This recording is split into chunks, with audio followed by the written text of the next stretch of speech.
We bought up here in 1994. It was a 10-acre property with a small 5-acre vineyard. It had been planted in 1971, one of the original Heathcote vineyards. I wanted to make wine for myself rather than working for other people, which I had been doing. And this presented itself as an opportunity, so we mortgaged a house in Melbourne and bought up here.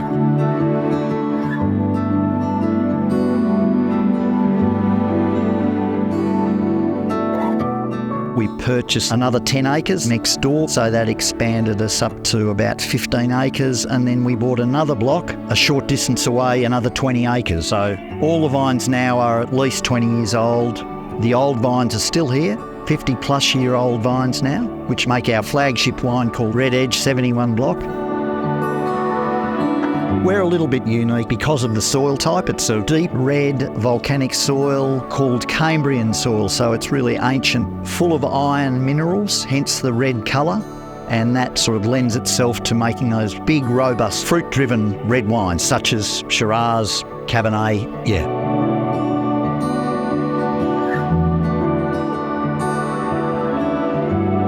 When I first got here, there might have been a dozen wineries that were fully active. Now there are, 50 in the larger area, and the traditional vineyards here have all been dry grown, which we are, so no irrigation, and that was because there was no supplementary water around. But I'm very happy that we're dry grown and doing it the very traditional way.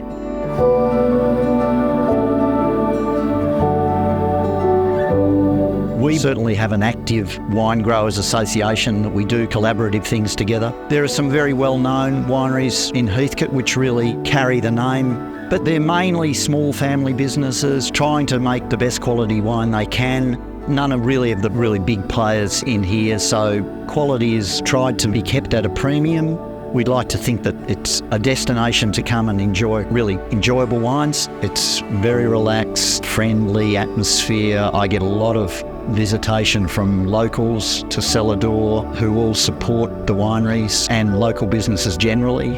It's a great community.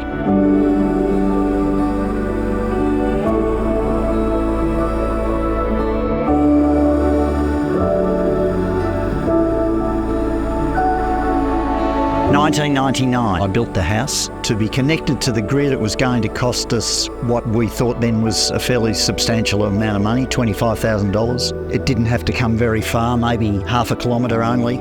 I wasn't going to be making wine up here at that stage. I was making my wine elsewhere. So I simply wanted a house with the basic things, lighting, TV. I had a gas-powered fridge at that stage. Very, very basic sort of stuff, It was a very small system, but it was adequate for the first 10 years, really.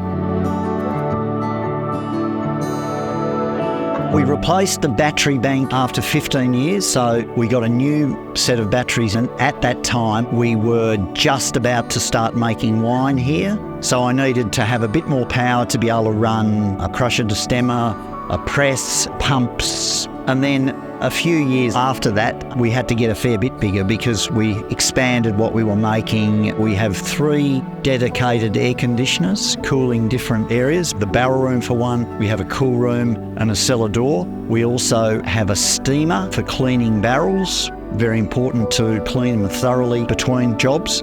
We also have a chiller unit so we can cool down ferments when they get too hot. Ferments, especially on hot days, can really rise in temperature. And we now have an electric forklift, which we charge here. And a couple of years ago, I bought an electric vehicle. It's a van that we use for wine deliveries, transporting various things around, and it's great. I love it.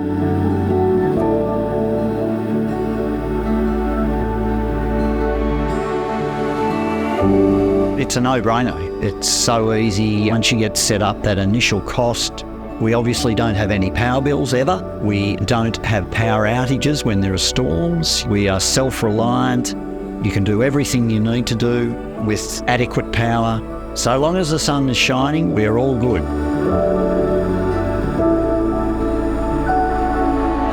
It's a very relaxed lifestyle, being my own boss. I can really pick and choose what I do to a certain extent. There's a hell of a lot of work to do up here, which I endeavour to do with help.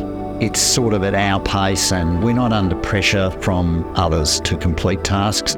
Yeah, life is good up here. It's a great lifestyle.